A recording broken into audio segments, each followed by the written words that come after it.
What's up, everybody? We're back here on Sound Off Sports. We got a great show for you today. We're going to be talking about Coach Antonio Pierce of the Raiders. He said some players made some business decisions. What does all that mean? We're breaking it down. Plus, we got 5 3-0 teams left in the NFL. Which one is a little lucky to be at that 3-0 record? We're going to be talking about that, James and I. We got a big-time show for you. Plus, we're going to be talking UNLV, Matthew Sluka. SOS starts right now. A lot to break down. Make some noise. This is Sound Off Sports, sponsored by Sam and Ash.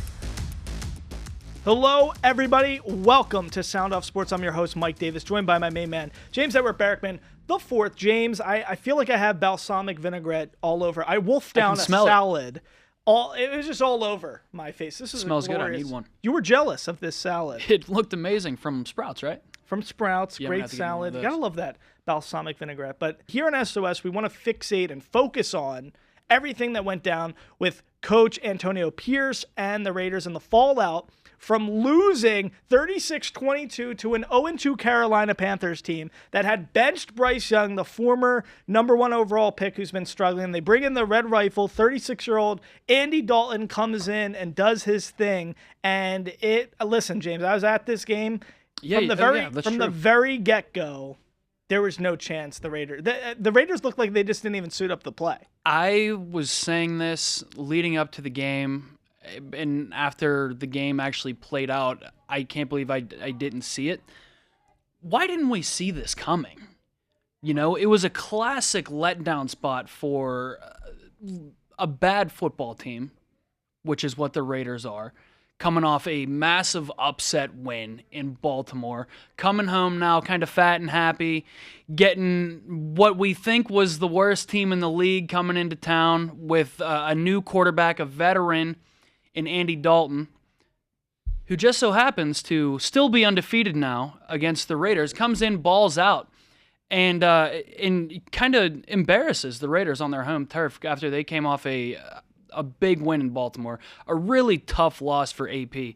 And the way he's talking after in the postgame makes it even more concerning. Yeah, so AP presser after the game on Sunday, he says some players made business decisions. What does that mean? Who is he referring to? What is it all about? That's what we wanted to ask you guys at home, and we got a plethora of responses. James, let's hear one response right now from somebody at home regarding what did AP mean about business decisions. Mario Serrano on Facebook says, a great leader always takes responsibility and accountability for their entire team's results. Do not blame people under your guidance for their performance. Time for a change. Hyped up huddles and interviews ain't enough to win. Wow, Mario, very good response there. That's a great response there, James. Listen, yes, I agree. And, you know, a head coach has to take the onus, has to take ownership for how his team performs. He didn't get them geared up and ready to play and he would perform admit from that. the get-go. And he would admit that. But when you're targeting players for basically making business decisions, the way that I took that, James, was basically, okay, this is a guy who's saying certain players gave up on the field. It's lingo for these guys gave up. Is that how you looked at it? Yeah, that's exactly how I thought about it. People weren't giving 100% effort, and maybe it wasn't right from the get-go. Maybe it was after the game was kind of out of reach, but that's the way I took it. You know, like guys kind of gave up, like they weren't giving it their all, kind of mailing it in because this game's already over. Why that's concerning is that isn't that why we hired AP in the first place? Because these guys will ride or die for Antonio Pierce because they are going to lay it all on the line for this guy regardless of the score for 60 minutes. And now at this early juncture in the season, we're talking about effort issues. This is really concerning. It's striking. It's not a good thing. And I think we saw, in the Baltimore game, when we look back to that, they weren't playing 4 quarters of great football. That's the thing. This is a team that's been struggling to keep 4 quarters of good play together. In the first game against the Chargers, poor performance pretty much all game long. Against the Ravens, it was really a late fourth quarter comeback. Most of that game, in the second half. They weren't really doing much for a lot of that game. So I think, the struggle here is that we need to play a full game of good football. And we're not doing that right now. And the Panthers, from the get-go, they just marched down the field play after play, just kind of did their thing with our team. And listen, Max Crosby was hurt. That's the leader of our defense. Yep. Pressure against Andy Dalton is that's his kryptonite. So if you're not pressuring Andy Dalton and he's got time to just throw dimes in the pocket, he's going to tear you apart. So, I mean, Crosby wasn't getting the usual pressure he gets. But like you said, James, I think that's a massive point. The point of having Antonio Pierce as the leader of this team was that these guys are going to be ride or die playing for him down in, down out. Yeah. I think a lot of this, as bad of a look as this was for the Raiders and the Antonio Pierce staff, I think it might speak a lot more to Bryce Young, and we can get into this later on. But how much different? I won't say good, but how much different did Carolina look with Andy Dalton running the show than Bryce Young? I think that entire game was really an indictment on Bryce Young, of all people. Interesting. And Dave Canales, new head coach there, was the OC in Tampa Bay last year. We all know how great Baker and the Tampa Bay offense looked last year for the Buccaneers with Canales. So, yes, he really took a stand, and he had some gumption when he was like, after 0-2, I'm a new head coach here. I'm not even taking a second. We're putting Bryce Young number 2 on the depth chart, and we're making a change, and he looked completely different. But let's hear what more people are saying regarding the Antonio Pierce issue. Michael Nicholas on Facebook says, when a team doesn't show up against an apparently inferior opponent after a big victory, it's on you, coach. Yeah, I agree right there. Let's get to Dave Harris here, because I think this is really more what the question was about. Dave Harris on Facebook says, Devontae Adams, he wants out. They're wasting his career by not getting an actual starting QB, made no effort in the draft, and the team is unbalanced.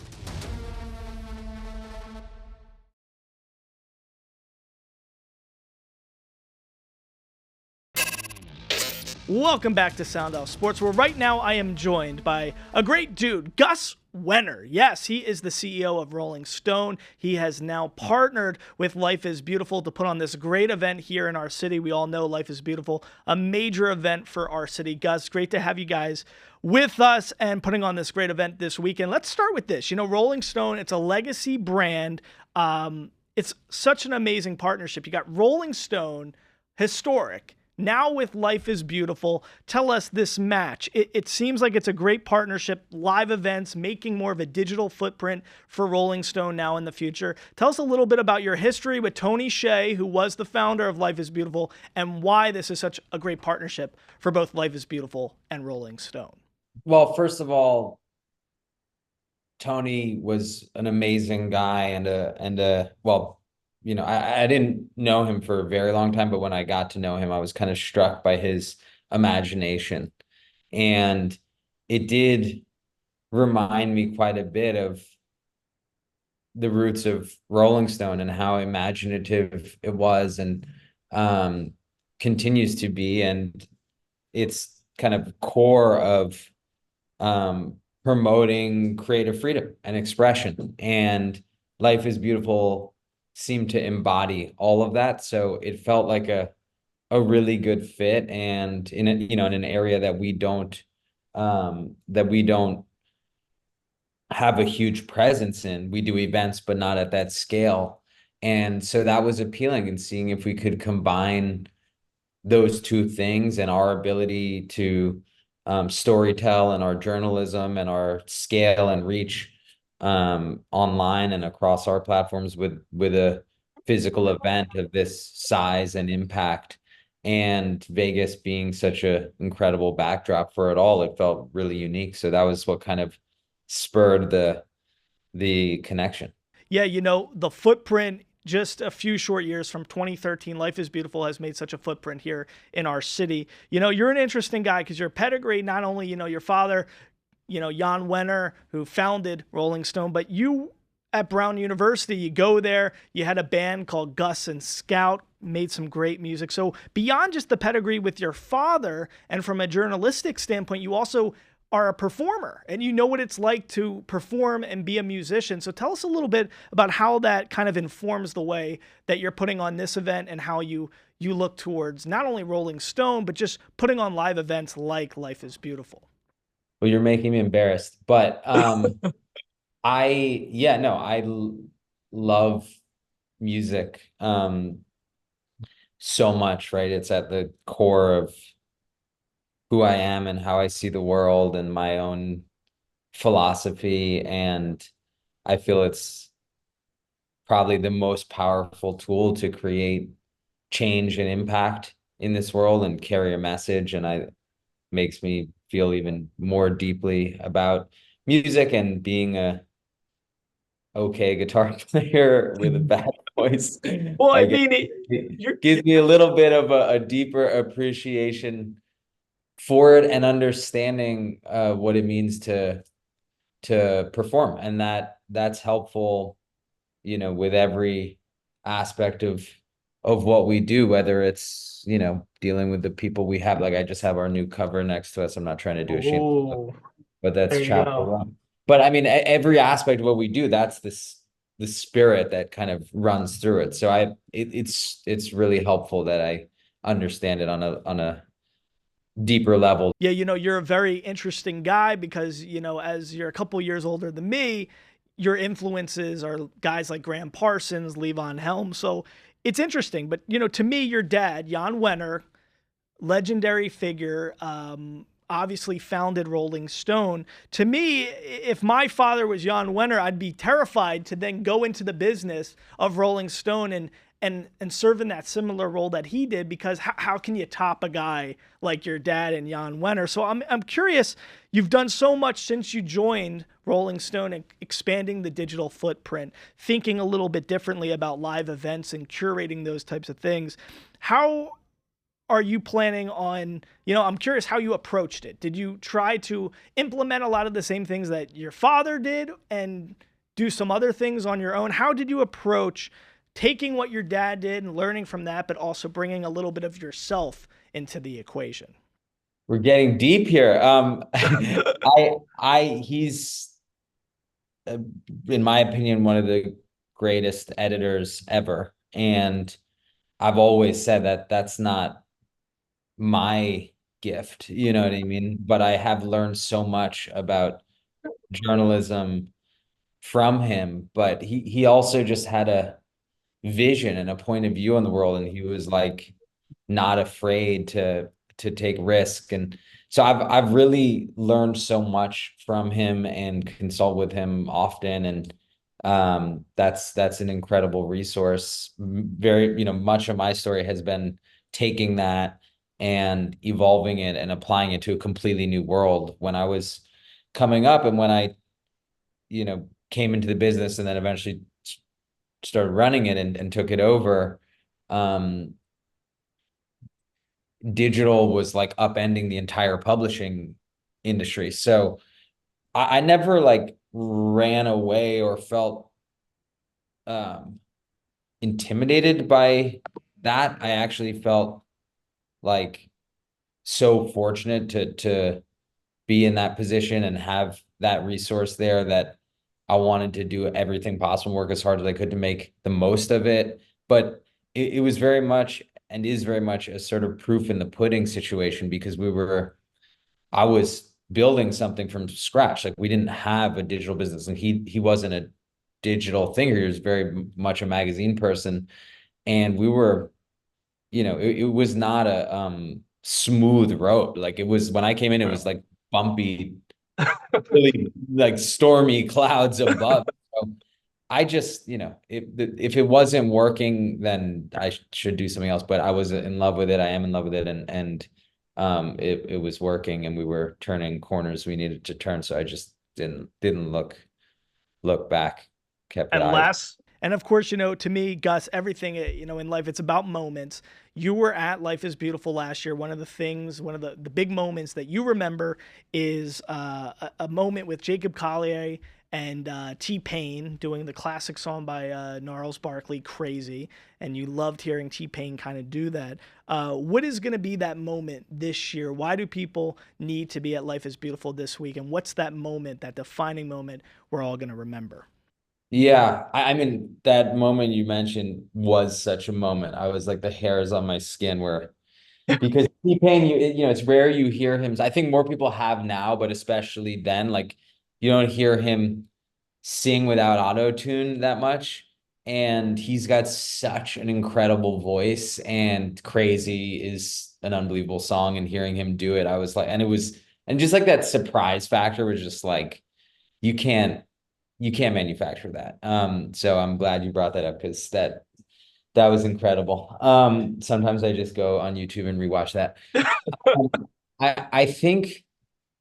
I think there's so many exciting elements of the lineup this year. As you know, it's a different product than the full scale Life is Beautiful with vast multi-genre. This is the block party that's more focused on one specific genre, but I just think the acts are great, and we wanted it to be fun and feel like a party and be accessible and not break your schedule or your wallet, and somewhere you could go just like let loose. So I think Justice will be a moment. I don't know if you've ever seen them live, but they're unbelievable. I think Peggy Gou will be a moment. She killed it at Coachella.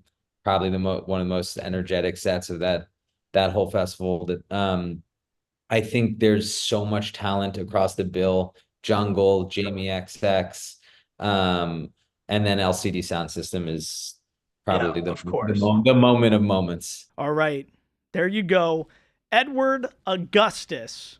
Does anybody call you that? About me? I mean, yeah, that is my full given name. Thank you so much. Any last words? Anything you want to say before we let you go? No, I hope I see you there. It's going to be a lot of fun. All right, there you go. Life is Beautiful this weekend here in Las Vegas. Thank you so much to Gus Wenner. Coming up after a short break, we're going to be talking about these undefeated teams here in the NFL. 5 of them are at 3-0. Which one is a fraud? We'll tell you next.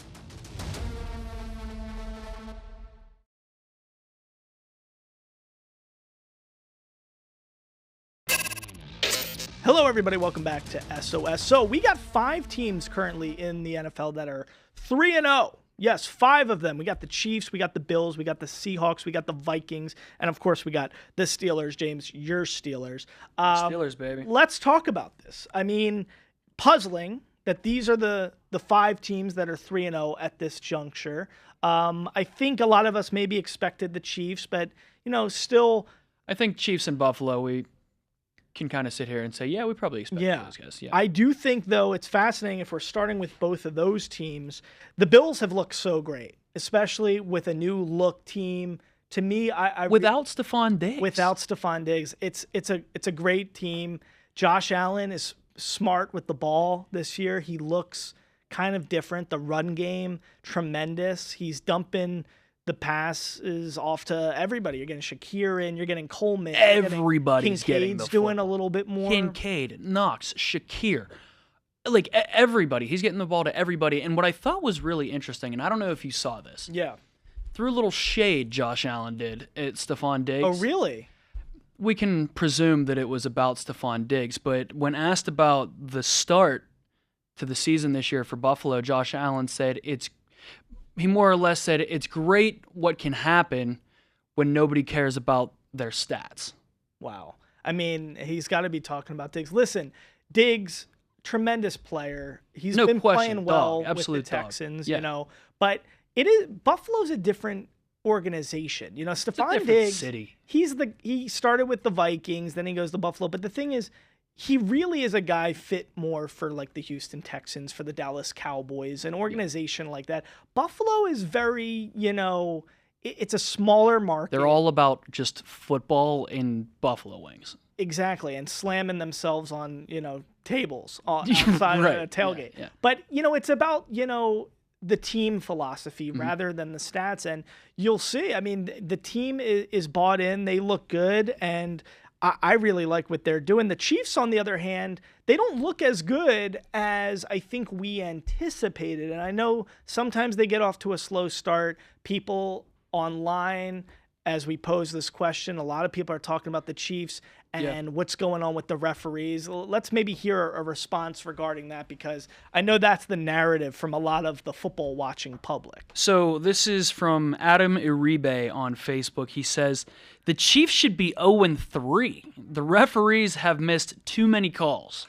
I don't know about 0-3. They have been bailed out by a couple calls and non-calls. We asked everybody at home, beyond those two teams, there's 5 teams undefeated right now in the NFL. Which one are we most concerned about? Which one, is potentially the fraud in this picture? Let's hear another response. So George Mayfield on Facebook says, Vikes are dominating so far, so no luck required as of now.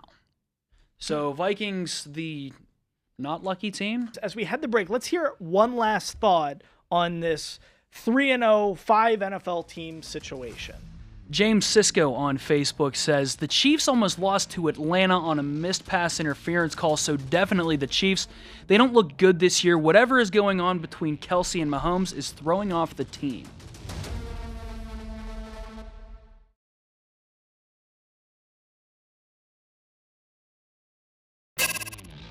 All right, well, welcome back. It's time for some sink or swim time here on SOS. So the story that's really surrounding all of UNLV right now, and frankly sports media, is this Matthew Sluka quarterback controversy when it comes to NIL. James, let's talk about this. So Matthew Sluka, let's just break it down for everybody. Quarterback for the UNLV Rebels football team. He takes to X, formerly Twitter, and says, hey, I'm paraphrasing here, but he's basically like, listen, I was promised $100,000 in NIL money when I came here to UNLV. I have not received that bag of money, and I am going to go elsewhere because of that, and I'm going to wait and you have to take a year off, basically, if you're going to go into the portal, and that's what he's going to do. For our full interview, make sure you go to the Silver State Sports and Entertainment YouTube page. We'll see you next time here on SOS. Thanks so much for joining us. I'm Mike Davis. That's James Edward Barrickman the fourth. We'll see you next time here in the den at Fox 5 Studios.